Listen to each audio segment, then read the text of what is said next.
এই কোরআনকে কেউ যদি অবমাননা করে, আমরা আমাদের বাবাকে গালি দিতে পারেন, আমরা সেটাকে মেনে নিতে পারবো, ঠিক কি না? আমার সন্তানকে গালি দিবেন, মেনে নিতে পারবো, কষ্ট নাই। আমার গালে থাপ্পড় দিবেন, মেনে নিব, কষ্ট নাই।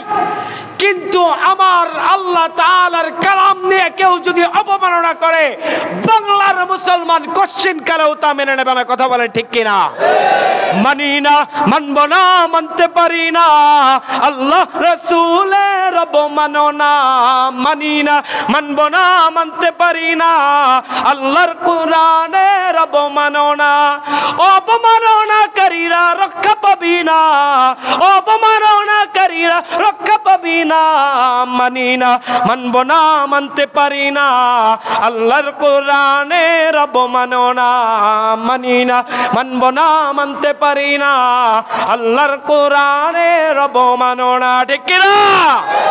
আপনারা দেখেছেন এই সপ্তাহের মধ্যে নর্থ সাউথ ইউনিভার্সিটির এক কুলাঙ্গার, অপূর্ব পাল নামের এক কুলাঙ্গার, আপনার আমার যেই কোরআন, শুধু এই কোরআন নয়, এই কোরআনের সাথে যেই কাপড়টা লাগে, সেই গিলাফটা যদি আপনার আমার পায়ের নিচে পড়ে, আমরা উঠায় সালাম করি কিনা?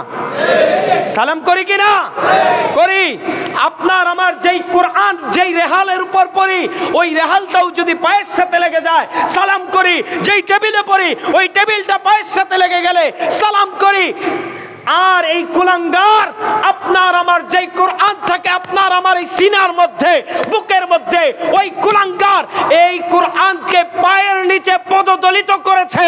বাংলার মুসলমান এটা দেখে সহ্য করতে পারতেছে না। আমি বাংলার মুসলমানের পক্ষ থেকে একটা মুসলমানদের প্রাণের দাবি জানা দেই যে আমার রবের কোরআনকে নিয়ে অবমাননা করবে, রবের কোরআনকে হেনস্থা করবে, বাংলার মুসলমান তাকে ফাঁসির কাষ্টে দেখতে চায়। কথা বলেন ঠিক কিনা? আরো জোরে বলেন কথা ঠিক কিনা? যে আমার আল্লাহর এই জমিনে বসে আল্লাহর কোরআনের অবমাননা করবে, তার আল্লাহর জমিনে থাকার কোনো অধিকার নাই। কথা বলেন ঠিক কিনা? সুতরাং আমাদের এই সমাজবাসীর পক্ষ থেকে যারা দেশ চালাচ্ছেন তাদের কাছে অনুরোধ থাকবে, আল্লাহর এই জমিন, এই জমিনের মধ্যে 90% মুসলমান। কথা বলেন ঠিক কিনা? 90% মুসলমান। ওই ভারতের জমিনে অধিকাংশ হিন্দু থাকার কারণে তারা আমাদের সংখ্যালঘু মুসলমান ভাইদের উপর আক্রমণ করে কি করে না? ঘর বাড়ি জ্বালায় দেয়, মসজিদকে তারা মন্দিরে পরিণত করে দেয়। আছে না নাই? আছে না নাই? তো তারা বিভিন্ন ভাবে আমার ভাইদেরকে হেনস্থা করে। আমরা আমাদের কোন সংখ্যালঘু ভাইদেরকে হেনস্থা করি নাই। তারা তাদের ধর্ম পালন করবে, আমরা আমাদের ধর্ম পালন করব। তাদের ধর্ম পালনে নিরাপত্তা আমাদের মুসলমানরা দেয়। কথা বলেন ঠিক কিনা? আপনারা দেখেন নাই এই যে 5 আগস্টের পরে মুসলমান মাদ্রাসার ছাত্ররা গিয়ে মন্দির পাহারা দিছে? আছে না নাই? দেয় নাই? দিয়েছে। আপনাদের ধর্ম পালনে নিশ্চয়তা, নিরাপত্তা আমরা দিব। তাই বলে এই নয় আপনারা আপনাদের ধর্ম পালন করবেন, এরকম কুলাঙ্গারগিরি করে আমার ধর্মের বিরুদ্ধে কথা বলবেন, এক ফোঁটা রক্তই দেহে থাকতে মুসলমান সহ্য করবে না। কথা বলেন ঠিক কিনা? আল্লাহ তাআলা আপনাকে আমাকে কোরআনের ভালোবাসা অন্তরে নিয়ে জীবন শেষ করার তৌফিক দান করেন। বলেন আমিন। আরো জোরে বলি আমিন। যতদিন বেঁচে থাকবো কোরআনকে ভালোবাসবো। রাজি আছি তো ইনশাআল্লাহ? রাজি আছি তো ইনশাআল্লাহ? কারা কারা রাজি আছেন দুই হাত তুলে দেখেন। নারায়ে তাকবীর, নারায়ে তাকবীর। কোরআন সুন্নাহর আলো ঘরে ঘরে জ্বালো। আল্লাহ তুমি এই হাতগুলোকে কবুল করে নাও। কোরআন বিরোধী যত কার্যক্রম হবে, কেউ যদি কোরআনকে অবমাননা করে, আল্লাহ তুমি প্রতিবাদের জন্য এই হাতগুলোকে কবুল করে নাও। বলেন আমিন। সম্মানিত হাজিরিন, আমাদের এই পৃথিবীতে সফলতার জীবন পেতে হলে আমরা গত সপ্তাহে আলোচনা করেছিলাম আল্লাহকে রব হিসাবে মেনে নেওয়া ছাড়া বিকল্প কোনো পন্থা আমাদের নেই। যদি আমাদের এই পৃথিবীর জীবনকে সফলতার জীবনে পরিণত করতে হয়, যদি আমাদের এই পৃথিবীর জীবন দিয়ে জাহান্নামের আগুন থেকে মুক্তি পেতে হয়, তাহলে সেই রাস্তা একটাই রাস্তা, সেটা হচ্ছে আল্লাহকে রব হিসাবে মেনে নেওয়া। কি বলেন, কথা ঠিক কিনা? আল্লাহকে রব হিসাবে মেনে নেওয়া। আমরা আল্লাহকে রব হিসাবে স্বীকার করলাম। আল্লাহ তাআলা পরবর্তীতে জানিয়ে দিচ্ছেন যে শুধুমাত্র আমি আল্লাহকে রব হিসাবে মেনে নেওয়ার দ্বারাই ঈমানের পরিপূর্ণতা আসে না। বুঝতে পারছেন? শুধুমাত্র আল্লাহকে রব হিসাবে স্বীকার করলাম, বাস, আমি আর কোনো কিছু মানলাম না, শুধু আল্লাহকেই মানি, আর কিছু মানি না, এই কথা বললে কি ঈমান পরিপূর্ণ হবে? তো আল্লাহ তাআলা বিভিন্ন আয়াতের মাধ্যমে জানিয়ে দিয়েছেন, আমিনু বিল্লাহি ওয়া রাসূলিহি ওয়াল কিতাবিল্লাযী উনজিল। এরকম বিভিন্ন আয়াত আছে যে শুধুমাত্র আল্লাহর প্রতি ঈমান আনলে হবে না, তার সাথে আরও কিছু বিষয় আছে যেই বিষয়গুলোর প্রতি ঈমান আনতে হবে। আমাদের মাদ্রাসাগুলোতে ছোট ছোট বাচ্চাদেরকে শেখানো হয় আমানতু বিল্লাহ ওয়া মালাইকাতিহি ওয়া কুতুবিহি ওয়া রুসুলিহি ওয়াল ইয়াউমিল আখির ওয়াল কদরি খাইরিহি ওয়া শাররিহি মিনাল্লাহি তাআলা ওয়াল বা'থি বাদাল মাউত। এটাকে ঈমানে মুফাসসাল বলা হয়। যেই জায়গার মধ্যে আমরা জানি যে ঈমান প্রথমত আমরা আনবো কার উপর? আল্লাহর উপর। আল্লাহর উপর ঈমান আনার সাথে সাথে আমাদেরকে ঈমান আনতে হবে ফেরেশতাগণের উপর। আমরা কেউ ফেরেশতা দেখছি? কেউ ফেরেশতাদেরকে দেখি নাই, কিন্তু আল্লাহ জানাচ্ছেন ফেরেশতা আছে, বিশ্বাস রাখতে হবে ফেরেশতা আছে। ওয়া রুসুলি, আল্লাহ তাআলার রাসূলগণের প্রতি ঈমান আনতে হবে। লক্ষ লক্ষ পয়গম্বর আল্লাহ তাআলা এই দুনিয়ায় প্রেরণ করেছেন, আমরা কাউকে দেখেছি? দেখি নাই। তো আল্লাহর কোরআন বলে আল্লাহ পাঠাইছেন, তো আমাদেরকে বিশ্বাস করতে হবে আল্লাহ পাঠাইছেন। নবীদের প্রতি বিশ্বাস রাখতে হবে। ওয়া কুতুবি, এবং আল্লাহর যত আসমানি কিতাব আছে, এই আসমানি কিতাবগুলোর প্রতি ইয়াকিন রাখতে হবে, বিশ্বাস রাখতে হবে। যদি আপনি এগুলোর কোনো একটা থেকে বিশ্বাস উঠায় নেন যে আমি কোরআন মানি না, ঈমান থাকবে? ঈমান থাকবে? আমি রাসূল মানি না, ঈমান থাকবে? এরপরে যা ভাগ্য আমার লিপিবদ্ধ আছে, এই সব কিছু লিপিবদ্ধ হয় কার পক্ষ থেকে? আমার ভাগ্য নির্ধারণ করেন কে? আল্লাহ। আমার ভাগ্য খারাপ হলেও সেটা আল্লাহর পক্ষ থেকে নির্ধারিত, ভালো হলেও আল্লাহর পক্ষ থেকে নির্ধারিত। এখন যদি আপনি বলেন যে ভালো মন্দ ভাগ্য এটা নির্ধারণ যে আল্লাহ তাআলা করেন, আমি বিশ্বাস করি না, ঈমান থাকবে? কি বলেন, থাকবে? এরপরে হচ্ছে ওয়াল বা'থি বাদাল মাউত, আপনাকে আমাকে আমাদের ইহকাল জীবন শেষ হওয়ার পর কিয়ামতের দিন আমাদেরকে আবার পুনরুত্থান করা হবে, পুনর্জীবিত করা হবে। কেউ যদি বলে আমার এই জীবনই শেষ, আমাকে আর যে উঠানো হবে, এই কথা আমি বিশ্বাস করি না, ঈমান থাকবে? না। এজন্যই যেই কথা বলছি, আমাদের কি বাইরের মাইকে আওয়াজ হয় না?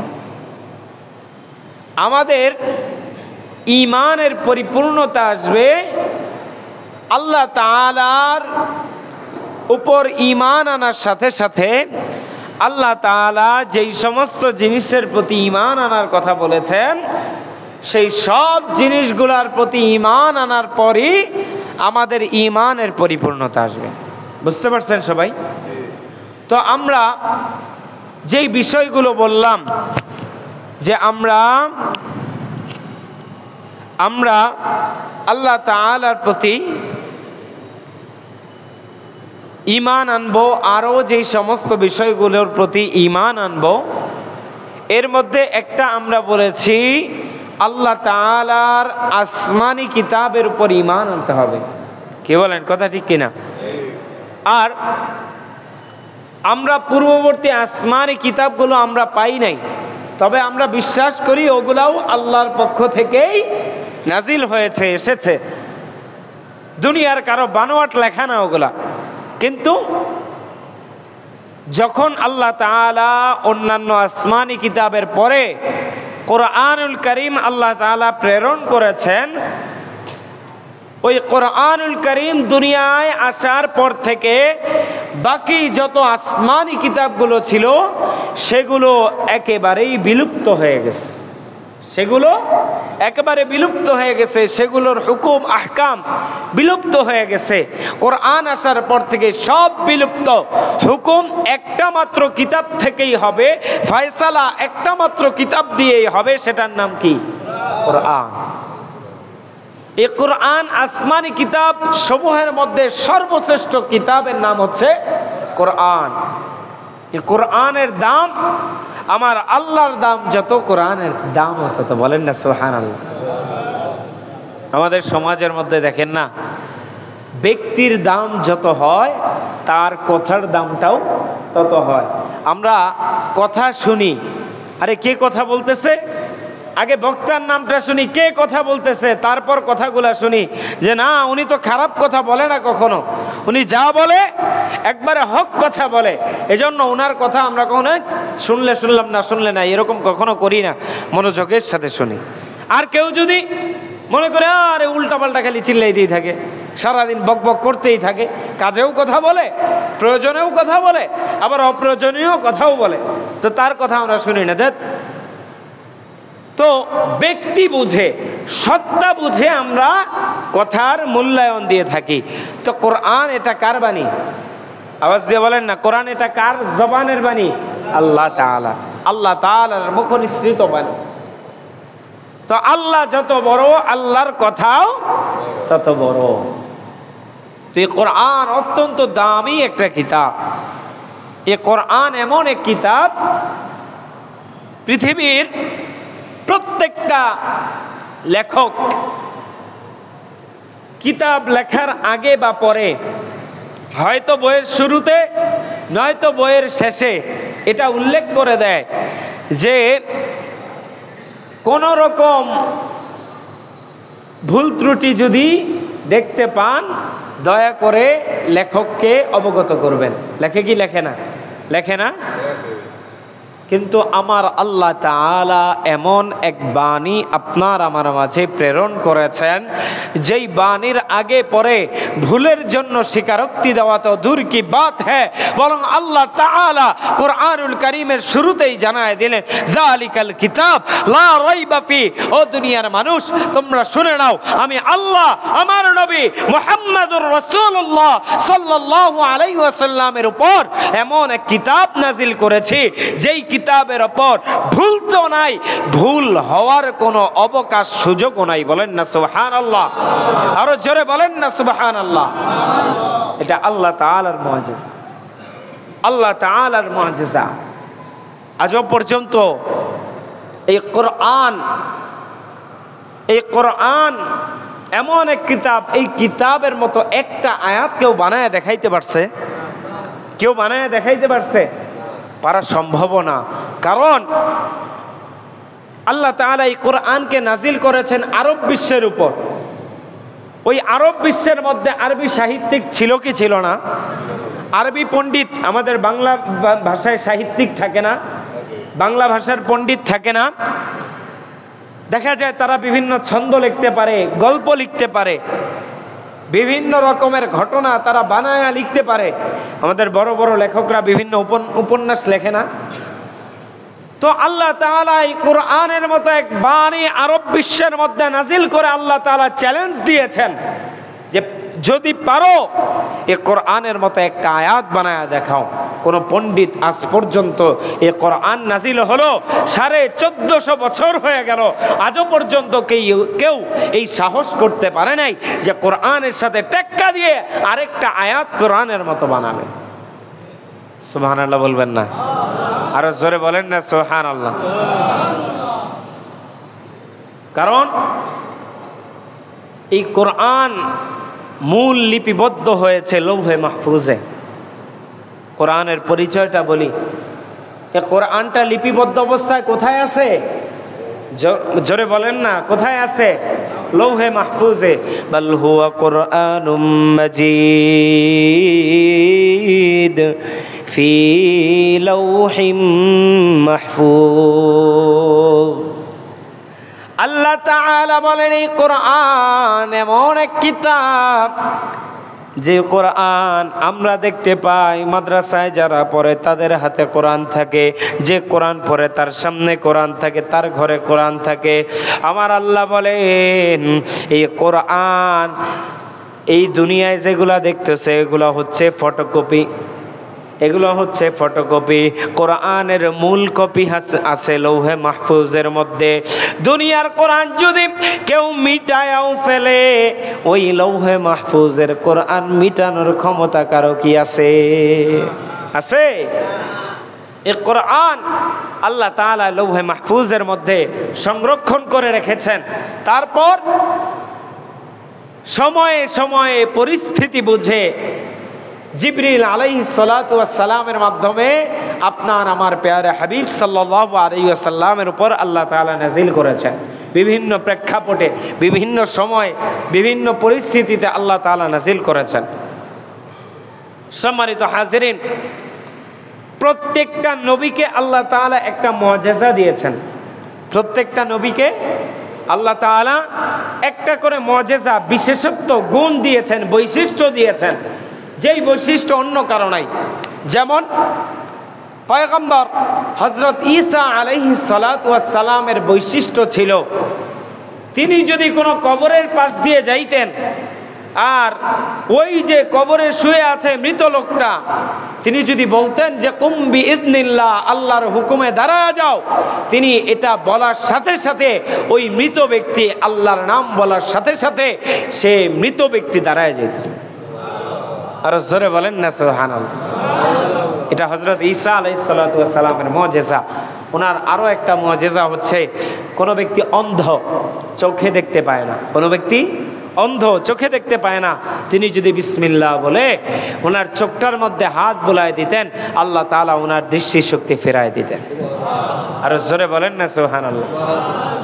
আরো মুআজিজা হচ্ছে, কারো কুষ্ঠরোগ হয় না, কুষ্ঠরোগ গোটা হয়ে গা পচে যায়, শরীর পচে যায়, এমন কুষ্ঠরোগ হয় না। হয়তো হযরত ঈসা আলাইহিস সালাতু ওয়াস সালামের মুআজিজা ছিল, উনি যদি কোনো কুষ্ঠ রোগীর গায়ে হাত বুলায় দিতেন, আল্লাহ তাআলা রহমত দিয়ে, দয়া দিয়ে তাকে সুস্থতা দান করে দিতেন। এগুলা ছিল হযরত ঈসা আলাইহিস সালাতু ওয়াস সালামের মুআজিজা। এরকম ভাবে হযরত মূসা আলাইহিস সালাতু ওয়াস সালামের মুআজিজা ছিল, ওনার সব সময় হাঁটার জন্য হাতে একটা লাঠি থাকতো। হাতে কি থাকতো? লাঠি থাকতো। এই লাঠি দিয়ে উনি, তখন তো উনি তো মেষ চড়াইতেন, মেষ চড়াইতেন, দুম্বা চড়াইতেন। তো স্বাভাবিকভাবেই দুম্বা বা মেষ চড়ানোর জন্য লাঠি লাগে কি লাগে না? লাগে। তো ওনার হাতে অল টাইম একটা লাঠি থাকতো। তো এই লাঠিটার মধ্যে আল্লাহ একটা মুআজিজা দিয়ে দিচ্ছেন, যে এই লাঠি যখন মূসা আলাইহিস সালাতু ওয়াস সালাম আল্লাহর নামে মাটিতে ছেড়ে দিতেন, ওই লাঠি বিশাল বড় অজগর সাপে পরিণত হয়ে যেত। এটা নিয়ে বিশাল বড় লম্বা ঘটনা আছে ফেরাউনের সাথে, সেই ঘটনা বলার সময় নাই, কারণ আজকে আমার টপিক ভিন্ন। তো আবার যখন ওই লাঠি মাথায় ধরতেন, সাপ থেকে আবার লাঠি হয়ে যেত। আবার হযরত মূসা আলাইহিস সালাতু ওয়াস সালাম যখন এইভাবে হাত উঁচু করতেন, তার বগলের নিচ থেকে একটা নূরের আলো ছড়ায় যাইত। বলেন না সুবহানাল্লাহ। এটা হযরত মূসা আলাইহিস সালাতু ওয়াস সালামের মুআজিজা ছিল। এরকম ভাবে আপনার আমার জাতির পিতা হযরত ইব্রাহিম আলাইহিস সালাতু ওয়াস সালামের মুআজিজা আমরা সকলেই জানি। নবী ইব্রাহিম আলাইহিস সালাতু ওয়াস সালামকে নমরুদ 40 দিনের বেশি সময় নিয়ে লাকড়ি টুকায়া বিশাল বড় অগ্নিকুণ্ড জ্বালায়া ওই আগুনের মধ্যে হযরত ইব্রাহিম আলাইহিস সালাতু ওয়াস সালামকে ফালায়, আর নবী ইব্রাহিম আলাইহিস সালাতু ওয়াস সালামের একটা পশমও ওই আগুন পুরাইতে পারে না। বলেন না সুবহানাল্লাহ। এটাই ছিল হযরত ইব্রাহিম আলাইহিস সালাতু ওয়াস সালামের মুজিজা। ওই আগুনে থাকার দিনগুলো এত ভালো ছিল ইব্রাহিম আলাইহিস সালাতু ওয়াস সালামের। ইব্রাহিম আলাইহিস সালাতু ওয়াস সালাম বলেন যে আমি যে কয়দিন দুনিয়ায় ছিলাম এর মধ্যে আমার সবচাইতে আনন্দময় দিন, সবচেয়ে সুখের দিন ছিল যেই কয়টা দিন আমি ওই আগুনের মধ্যে ছিলাম। বলেন না সুবহানাল্লাহ। আরো জোরে বলেন না সুবহানাল্লাহ। কারণ ওই আগুনকে জান্নাতের বাগান বানায় দিছেন কে? আরো জোরে বলেন না কে? আল্লাহ। তো এরকম ভাবে যেই কথা বোঝাচ্ছিলাম, প্রত্যেকটা নবীর একটা না একটা মুজিজা ছিল, যেই মুজিজা দেখে উম্মতেরা ঈমান এনেছে, যা দেখে প্রত্যেকটা যুগের উম্মত বিস্মিত হয়ে, অবাক হয়ে, আশ্চর্যান্বিত হয়ে তারা ঈমান এনেছে। তো আপনার আমার নবীর মুজিজা হচ্ছে, আপনার আমার নবীর মুজিজা হচ্ছে কোরআন। আপনার আমার নবীর মুজিজা কি? কোরআন। আল্লাহ রাসূল এই কোরআন দিয়ে বলেন যে প্রত্যেকটা নবীর যুগ অনুযায়ী তাকে মুজিজা দেওয়া হয়েছে, আর আমাকে দেওয়া হয়েছে কোরআন। আমি আশা করি অন্যান্য নবীদের তুলনায় আমার কিয়ামতের দিন আমার উম্মতের অনুসারী বেশি হবে। বলেন না সুবহানাল্লাহ। আল্লাহ তাআলা নবীর উম্মত হওয়ার তৌফিক দান করেন, বলি আমিন। আরো জোরে বলি আমিন। সম্মানিত হাজিরিন, কোরআন কেন মুজিজা, এটার কিছু দিক নির্দেশনা আমাদের জানা দরকার আছে না? কোরআন কেন? আল্লাহ রাসূল যে বললেন যে প্রত্যেকটা নবীকে মুজিজা স্বরূপ বিভিন্ন জিনিস দেওয়া হয়েছে তার যুগ অনুযায়ী, আর আমাকে মুজিজা স্বরূপ দেওয়া হয়েছে কোরআন। তো কোরআনের মধ্যে এমন কি আকর্ষণীয়, এমন কি আছে যেটার দ্বারা আল্লাহ রাসূল বললেন যে কোরআন আমাকে মুজিজা স্বরূপ দেওয়া হয়েছে? এক নম্বর, কোরআন এমন এক কিতাব যেই কিতাবের ক্ষেত্রে কেউ চ্যালেঞ্জ দিয়ে বলতে পারবে না যে আমি কোরআনের মতো একটা কিতাব বানায় দেখাইতে পারবো। পারবে কেউ? কেউ পারবে?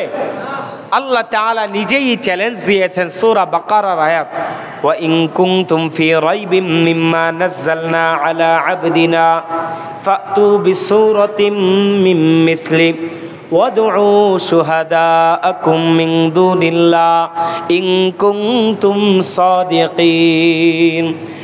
আল্লাহ রাব্বুল আলামিন বলেন, এরে মক্কার কাফেরেরা, যদি আমি আমার হাবিবের উপর যে কোরআন নাজিল করলাম, যদি তোমাদের কারো এই কোরআনের ব্যাপারে সামান্য সন্দেহ থাকে, আমি আল্লাহ রাব্বুল আলামিন তোমাদেরকে চ্যালেঞ্জ দিয়ে বললাম, যাও যাও যাও, আমার এই কোরআনের মতো সম্পূর্ণ একটা কোরআন আনতে হবে না। এই কোরআনের যে 114টা সূরা আমি আল্লাহ দিলাম, 114টা সূরার মতো যদি একটা সূরা তোমরা বানায় আনতে পারো, বুঝবো আমি এই কোরআন মনে হয় সঠিক না, এই কোরআন মনে হয় সঠিক না। আল্লাহ চ্যালেঞ্জ দিয়ে আবার নিজেই বলতেছেন, ফা ইল্লাম তাফআলু, তোমরা যতই চেষ্টা করো তোমরা কিছুতেই এই কোরআনের মতো একটা সূরা তোমরা বানায় আনতে পারবে না। কারণ আল্লাহ তাআলা এই কোরআনের কথা নিজে বলেছেন, আর এই পৃথিবীতে যা কিছু আছে সব কিছু আমার আল্লাহর সৃষ্টি। সুতরাং আল্লাহর সৃষ্টি হয়ে আল্লাহর সাথে টেক্কা দেওয়ার ক্ষমতা আমাদের কারো আছে? কারণাই কারণাই আল্লাহ বলেন, শুধু মানুষদেরকে আল্লাহ তাআলা চ্যালেঞ্জ করেন নাই। সূরাতুল জিন্নের আয়াত, কুল লাইন ইজতামাতিল ইনসু ওয়াল জিন্নু আলা আন ইয়াতু বিমিথলি হাযাল কোরআন। আল্লাহ তাআলা বলেন, যদি মানুষ এবং জিন মিলে তারা সমবেত হয়ে যায় যে কোরআনের মতো একটা কোরআন তারা বানায় দেখাবে, সম্ভব? কেউ পারবে? এই কোরআনের মতো কোরআন বানানো কারো পক্ষে সম্ভব না। এই কোরআনের মতো কোরআন বানানো কারো পক্ষে সম্ভব না। এই কোরআন অত্যন্ত দামি এক কিতাব। মক্কার কাফেররা যদিও শত্রুতা বশত বলতো, এরে মুহাম্মদ সে তো একটা কবি, বিভিন্ন কবিতা লিখে লিখে তোমাদের সামনে শোনায়, আর তোমাদেরকে বলে এটা আল্লাহর পক্ষ থেকে নাজিল হয়েছে। বলেন না নাউজুবিল্লাহ। মক্কার কাফেররা এভাবে আল্লাহর নবীর উপর অপবাদ দেয় যে এ তো একজন কবি, সে কবিতা বানায় বানায় তোমাদেরকে শোনায় আর বলে এটা নাকি আল্লাহ নাজিল করছে। কিন্তু আজও পর্যন্ত নবী মুহাম্মদুর রাসূলুল্লাহ সাল্লাল্লাহু আলাইহি ওয়াসাল্লাম এমন আয়াত বর্ণনা করেছেন যেরকম আয়াত আজ পর্যন্ত মক্কার কাফের থেকে শুরু করে এই পৃথিবীর কেউ বানানোর সাহস দেখায় নাই। কথা বলেন ঠিক কিনা? আরে বানানোর সাহস দেখাবে তো দূরের কথা, এই কোরআন এমন এক কোরআন, বিভিন্ন বিজ্ঞানীরা এই কোরআনকে, কোরআনের ভুল ধরার জন্য কোরআনকে নিয়ে গবেষণা শুরু করেছে। কোরআনের ভুল ধরার জন্য আলিফ বা তাসের শিখেছে, কোরআনের ভুল ধরার জন্য আরবি ভাষা শিখেছে, আরবি ভাষা শিখে পাণ্ডিত্য অর্জন করে যখন কিনা কোরআনের ভুল ধরা শুরু করে, ভুল ধরার জন্য কোরআন পড়া শুরু করে, ও মুসলমান এমন বহু ঘটনা আছে ভুল ধরার জন্য কোরআন পড়া শুরু করছে, কোরআন পড়ার পরে ওই ব্যক্তি আর ভুল ধরার নিয়তে নাই, ওই ব্যক্তি কোরআনকে দেখে বিস্মিত হয়ে আশ্চর্যান্বিত হয়ে ওই ব্যক্তি সাথে সাথে পড়ে ফেলেছে লা ইলাহা ইল্লাল্লাহ মুহাম্মাদুর রাসূলুল্লাহ। বলেন না সুবহানাল্লাহ। এই কোরআন এমন দামি কিতাব কারণ আমার আল্লাহ তাআলা এই কোরআনের মধ্যে পূর্ববর্তী অনেক ইতিহাস আল্লাহ তাআলা জানাই দিয়েছেন, আবার এই কোরআনের মাধ্যমে ভবিষ্যতে কি হবে সেটাও জানাই দিয়েছেন। অর্থাৎ কিয়ামত পর্যন্ত একটা মানুষের, একটা সমাজের, একটা রাষ্ট্রের কি ব্যবস্থা হতে পারে, কোন কাজের কি সমাধান, সব কিছুর সমাধান আল্লাহ তাআলা এই কোরআনের মধ্যে দিয়েছেন না দেন নাই? জোরে বলেন না দিয়েছেন না দেন নাই? এজন্যই কোরআন আল্লাহর রাসূলের মুজিজা, এজন্যই কোরআন আল্লাহর রাসূলের মুজিজা। মুহতারাম হাজিরিন, এই কোরআন আল্লাহ তাআলা নাজিল করেছেন, এই কোরআনের দ্বারা অন্তরের মধ্যে প্রভাব সৃষ্টি করে, এই কোরআনের দ্বারা অন্তরের মধ্যে প্রভাব সৃষ্টি করে। আল্লাহ রাসূল সাল্লাল্লাহু আলাইহি ওয়াসাল্লাম একদিন কোরআনুল কারীম তেলাওয়াত করতেছেন। হযরত ওমর রাদিয়াল্লাহু তাআলা আনহু তখনও পর্যন্ত ঈমান আনেন নাই। হযরত ওমর রাদিয়াল্লাহু তাআলা আনহু তখনও ঈমান আনেন নাই।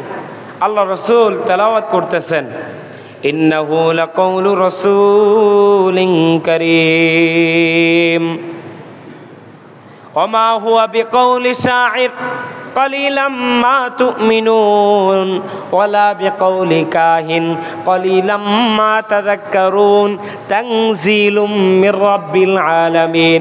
আল্লাহ রাসূল এই আয়াতগুলো তেলাওয়াত করছেন, যার অর্থ যে ইন্নাহু লাকাউলু রাসূলিন কারীম, নিঃসন্দেহে এই কথাগুলো একজন সম্মানিত বার্তাবাহকের কথা। বার্তাবাহক কি নিজের কথা বলে না আরেকজনের কাছ থেকে নিয়ে এসে কথা বলে? তা আল্লাহ রাসূল তো কোনো কিছু নিজের থেকে বলতেন না, আল্লাহ যা তার কাছে পাঠাইতেন ওইটাই তিনি উম্মতের মাঝে বলতেন। কথা বলেন ঠিক কিনা? তো আল্লাহ তাআলাও জানায় দিচ্ছেন যে এটা নবী মুহাম্মদের নিজের কথা না, তিনি একজন বার্তাবাহক, তিনি আমার থেকে কথা নিয়ে তিনি বলতেছেন। তো বলতেছেন যে এটা সম্মানিত একজন বার্তাবাহকের কথা। ওমা হুয়া বিকাউলি শাইর, এটা কোনো কবির কথা নয়। কালিলাম মা তুমিনুন, এই বিষয়ে তোমরা খুব কম মানুষই ঈমান আনবে। ওয়ালা বিকাউলি কাহিন, এটা কোনো কাহিনেরও কথা না, ভবিষ্যৎবাণী করে দেয়, ভবিষ্যৎবাণী করে দেয় এমন ব্যক্তিরও কথা না, ভাগ্য নির্ধারণ করে দেয় আছে না, এমন কারো কথা না। কালিলাম মা তাযাক্কারুন, তোমরা খুব কম মানুষই উপদেশ গ্রহণ করবে। তানজিলুম মির রাব্বিল আলামিন, বরং মুহাম্মদ সাল্লাল্লাহু আলাইহি ওয়াসাল্লাম যেই কথাগুলো বলে এগুলো দুনিয়ার কারো কথা না, এগুলো বিশ্ব জগতের পালনকর্তার কথা। বলেন না সুবহানাল্লাহ। যখন হযরত ওমর রাদিয়াল্লাহু তাআলা আনহু এই কথা বললেন, এই যে আগেই বললাম কোরআনের আয়াতগুলো অন্তরের মধ্যে দাগ কাটে, প্রভাব সৃষ্টি করে। তো যখন হযরত ওমর রাদিয়াল্লাহু তাআলা আনহু এই কথাগুলো শুনলেন, তার অন্তরে একটা দাগ কেটে গেছে, তখনও ঈমান আনেন নাই।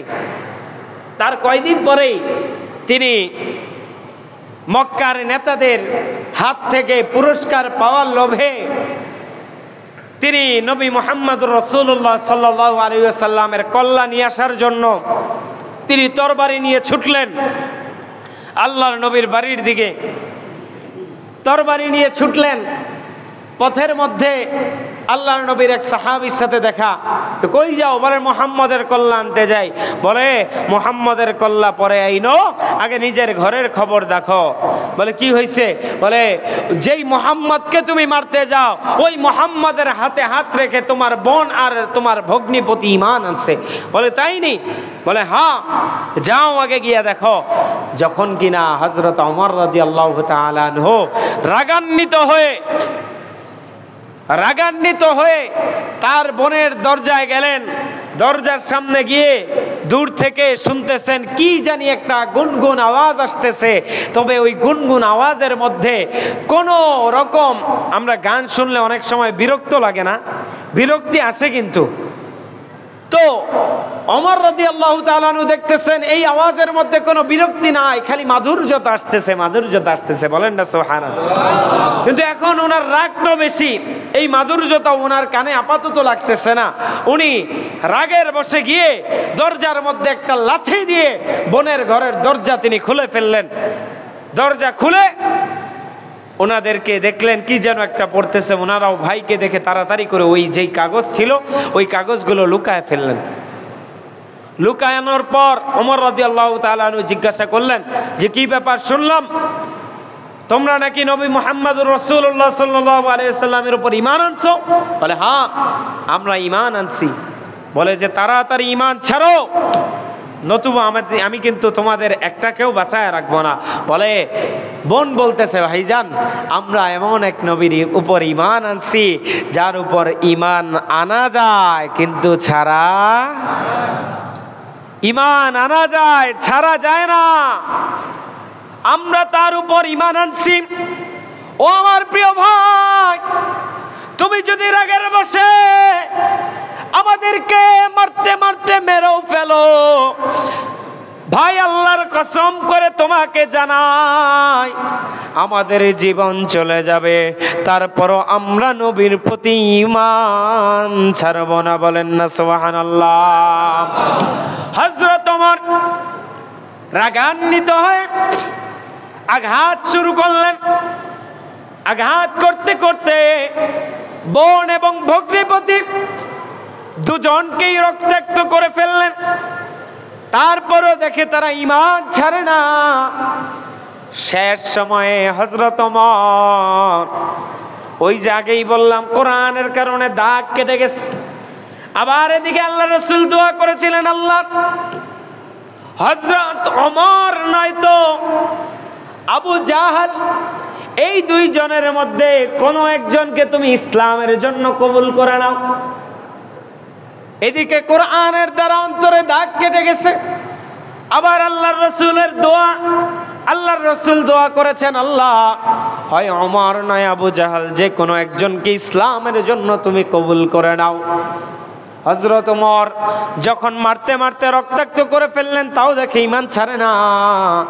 হযরত ওমর এবার শেষ সময় জিজ্ঞাসা করতেছে, আচ্ছা আমাকে দেখাও দেখি, তোমরা যে নবী মুহাম্মদের কাছ থেকে যেই কথাগুলো শিখে আসতো, তোমরা গুনগুন করে যেন কি তেলাওয়াত করতেছিলে, আমাকে শোনাও।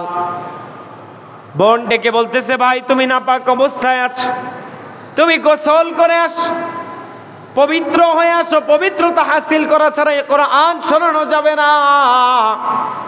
হযরত ওমর গোসল করে আসলেন। হযরত ওমর গোসল করে আসলেন। গোসল করে আসার পর বোন সুন্দর মাধুর্যতার সাথে সূরা তাহার শুরুর দিকের কয়েকটা আয়াত শোনাইলেন, যে আয়াতগুলো হচ্ছে ইন্নানি আনাল্লাহ, আল্লাহ তাআলা বলেন নিঃসন্দেহে আমি আল্লাহ, লা ইলাহা ইল্লা আনা, আমি আল্লাহ ছাড়া আর কোন ইলাহ আছে? আমি আল্লাহ ছাড়া আর কোন রব, আমি আল্লাহ ছাড়া আর কোন মাবুদ নাই। ফাবুদনি, সুতরাং তোমরা সকলেই আমি আল্লাহর ইবাদত করো।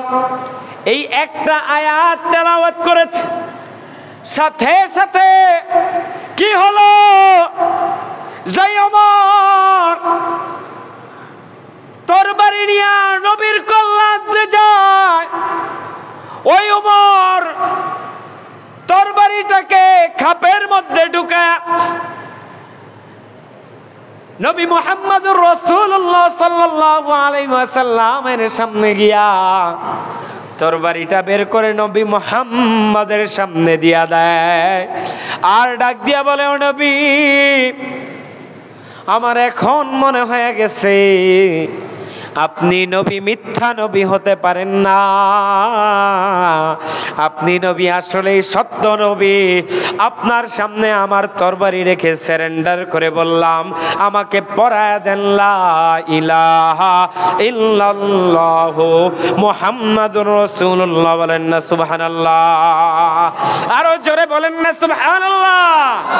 ওই ওমর এই কোরআনের দ্বারা দাগ কেটে এমন মুসলমান হইছে, নবীর এমন আশিক হইছে।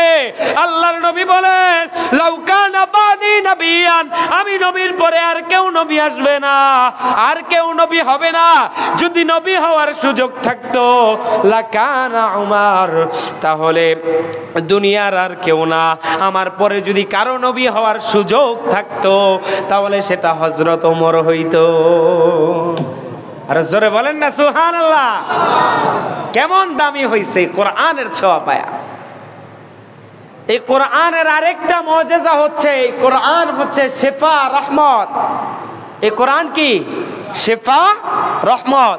কোন ব্যক্তি দুনিয়ার যেই রোগের কথাই বলেন, কেউ যদি আমি গ্যারান্টি দিয়ে বলতে পারি, আল্লাহ তাআলা বলেছেন অনুনাজ্জিলু মিনাল কোরআন মা হুয়া শিফা, আল্লাহ তাআলা এই কোরআনের মধ্যে শিফা রাখছেন, ও রাহমাতুল লিল মুমিনিন, এবং মুমিন বান্দাদের জন্য আল্লাহ তাআলা এই কোরআনের মধ্যে রহমত রেখে দিয়েছেন। বলেন না সুবহানাল্লাহ? কোন সম্প্রদায় যখন এই কোরআনকে তেলাওয়াত করতে থাকে, হাদিসের মধ্যে আসছে আল্লাহ তাআলা ওই বান্দাদের উপর তার বিশেষ রহমত, বিশেষ প্রশান্তি নাজিল করতে থাকে। আর জোরে বলেন না সুবহানাল্লাহ? অগশিয়াতহুমুর রাহমাহ ওয়া নাযালাত আলাইহিমুস সাকিনা ওয়া যাকারাহুমুল্লাহু ফী মান ইনদা। আল্লাহ তাআলা বলেন, কোন ব্যক্তি যখন কোরআন পড়তে থাকে, আল্লাহ তাআলা তাদের নাম ধরে ধরে ফেরেশতাদের মজলিসে তাদের আলোচনা করতে থাকে।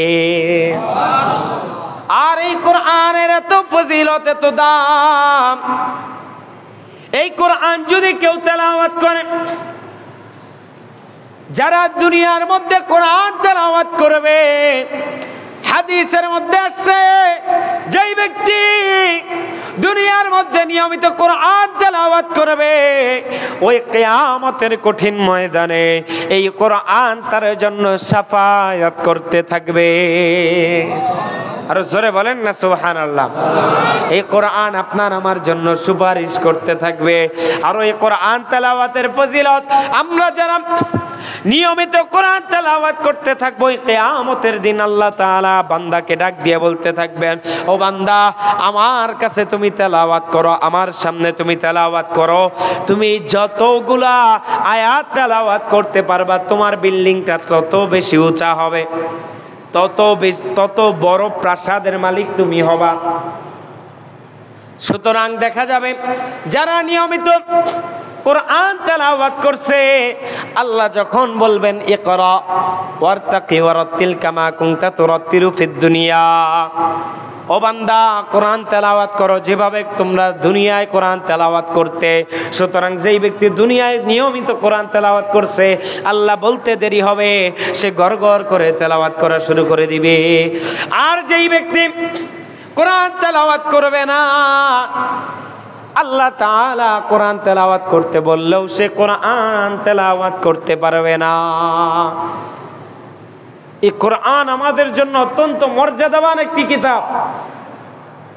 আপনি একটা হরফ পড়বেন, শুধু আলিফ বলেছেন, আলিফ লাম মিম এর আলিফ বলেছেন, আলিফ বলার সাথে সাথে আল্লাহ তাআলা আপনার আমার আমলনামার মধ্যে 10টা নেকি লিপিবদ্ধ করে দিন। আর জোরে বলেন না সুবহানাল্লাহ। আলিফের দ্বারাই যদি 10টা নেকি হয়, সারা কোরআন পড়লে কত হাজার হাজার আয়াত আপনারা আমরা পড়তেছি, প্রত্যেকটা অক্ষরে অক্ষরে যদি 10টা করে নেকি হয়, কত কোটি কোটি নেকি আপনার আমার আমল নামায় আসবে। চিন্তা করা যায়, চিন্তা করা যায়। আর এই কোরআন এত সুন্দর, এই কোরআন তেলাওয়াত করে আজ পর্যন্ত কেউ বলে নাই যে আমার কোরআন পড়তে মজা লাগে না, বলছে? আপনি দেখেন, চিন্তা করে দেখেন, প্রত্যেক দিন 17 রাকাত ফরজ নামাজ আমরা পড়ি, ঠিক না? এরপরে আরো সুন্নত আছে, সুন্নতে মুআক্কাদা, এরপরে আরো নফল নামাজ আমরা পড়ি অন্যান্য। কতবার প্রত্যেক রাকাতে অন্যান্য সূরা মিলাই বা না মিলাই, ফরজের দ্বিতীয় 2 রাকাতে সূরা মিলানো লাগে না, কিন্তু প্রত্যেক রাকাতে সূরা ফাতিহা পড়া লাগে কি লাগে না? কি বলেন, লাগে কি লাগে না? তো আজ পর্যন্ত একটা মানুষ দেখান এসে বলছে যে হুজুর, ইমাম সাহেব কাইসা বলছে যে হুজুর সূরা ফাতিহা আর পড়েন না, মজা লাগে না, কেউ বলছে? কিন্তু মনে হয় যে যত শুনতেছি মনে হয় যেন আরো শুনতে ইচ্ছা করে। কথা বলেন ঠিক কিনা? হয়তোবা অনেক সময় কষ্ট হয় শারীরিক অসুস্থতার কারণে, কিন্তু কোরআন তেলাওয়াত শুনতে অতিষ্ঠ লাগে। এটা আজ পর্যন্ত কেউ বলছে এই কথা? বলার ক্ষমতাও নাই, কারণ এই কোরআনের মধ্যে আল্লাহ তাআলা মাধুর্যতা দিয়ে দিয়েছেন। বলেন না সুবহানাল্লাহ। এই কোরআন আপনার আমার জানের চাইতেও প্রিয়। কথা বলেন ঠিক কিনা? এই কোরআন আপনার আমার জানের চাইতেও প্রিয়। এই কোরআনকে আমরা জীবনের চাইতে বেশি ভালোবাসি। কথা বলেন ঠিক কিনা? এই কোরআনকে কেউ যদি অবমাননা করে, আমরা আমাদের বাবাকে গালি দিতে পারেন, আমরা সেটাকে মেনে নিতে পারবো, ঠিক কিনা? আমার সন্তানকে গালি দিবেন, মেনে নিতে পারবো, কষ্ট নাই। আমার গালে থাপ্পড় দিবেন, মেনে নিব, কষ্ট নাই। কিন্তু আমার আল্লাহ তাআলার কালাম নিয়ে কেউ যদি অবমাননা করে, বাংলার মুসলমান কোশ্চিন কালেও তা মেনে নেবে না। কথা বলে ঠিক কিনা? মানি না, মানব না, মানতে পারি না, আল্লাহ রাসূলের অবমাননা মানি না, মানব না, মানতে পারি না, আল্লাহর কোরআনের অবমাননা। অবমাননাকারীরা রক্ষা পাবি না, অবমাননাকারীরা রক্ষা পাবি না। মানি না, মানব না, মানতে পারি না, আল্লাহর কোরআনের অবমাননা। মানি না, মানব না, মানতে পারি না, আল্লাহর কোরআনের অবমাননা। ঠিক কিনা? আপনারা দেখেছেন এই সপ্তাহের মধ্যে নর্থ সাউথ ইউনিভার্সিটির এক কুলাঙ্গার, অপূর্ব পাল নামের এক কুলাঙ্গার, আপনার আমার যেই কোরআন, শুধু এই কোরআন নয়, এই কোরআনের সাথে যেই কাপড়টা লাগে, সেই গিলাফটা যদি আপনার আমার পায়ের নিচে পড়ে, আমরা উঠায় সালাম করি কিনা? সালাম করি কিনা? করি। আপনার আমার যেই কোরআন যেই রেহালের উপর পড়ি, ওই রেহালটাও যদি পায়ের সাথে লেগে যায়, সালাম করি। যেই টেবিলে পড়ি, ওই টেবিলটা পায়ের সাথে লেগে গেলে সালাম করি। আর এই কুলাঙ্গার আপনার আমার যেই কোরআন থেকে আপনার আমার এই সিনার মধ্যে, বুকের মধ্যে ওই কুলাঙ্গার এই কোরআনকে পায়ের নিচে পদদলিত করেছে। বাংলার মুসলমান এটা দেখে সহ্য করতে পারতেছে না।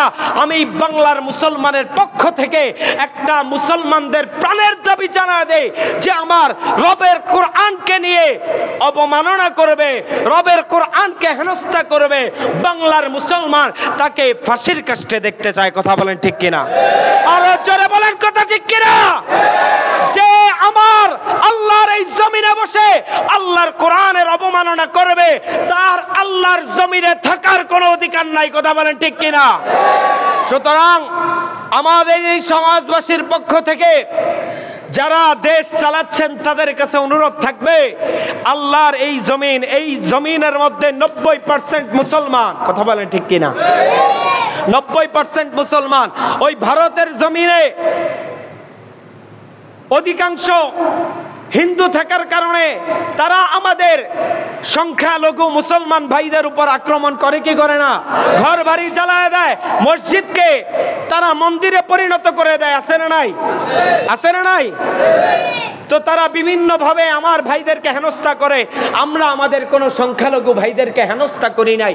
তারা তাদের ধর্ম পালন করবে, আমরা আমাদের ধর্ম পালন করব। তাদের ধর্ম পালনে নিরাপত্তা আমাদের মুসলমানরা দেয়। কথা বলেন ঠিক কিনা? আপনারা দেখেন নাই এই যে 5 আগস্টের পরে মুসলমান মাদ্রাসার ছাত্ররা গিয়ে মন্দির পাহারা দিছে? আছে না নাই? দেয় নাই?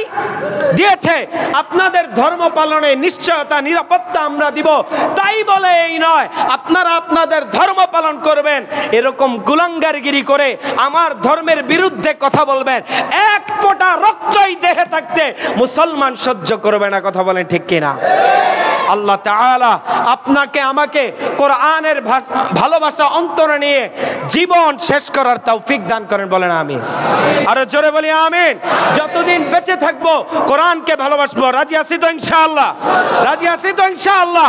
কারা কারা রাজি আছেন দুই হাত তুলে দেখেন। নারায়ে তাকবীর, নারায়ে তাকবীর। কোরআন সুন্নাহর আলো ঘরে ঘরে জ্বালো।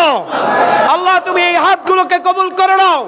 কোরআন বিরোধী যত কার্যক্রম হবে, কেউ যদি কোরআনকে অবমাননা করে, আল্লাহ তুমি প্রতিবাদের জন্য এই হাতগুলোকে কবুল করে নাও। বলেন আমিন।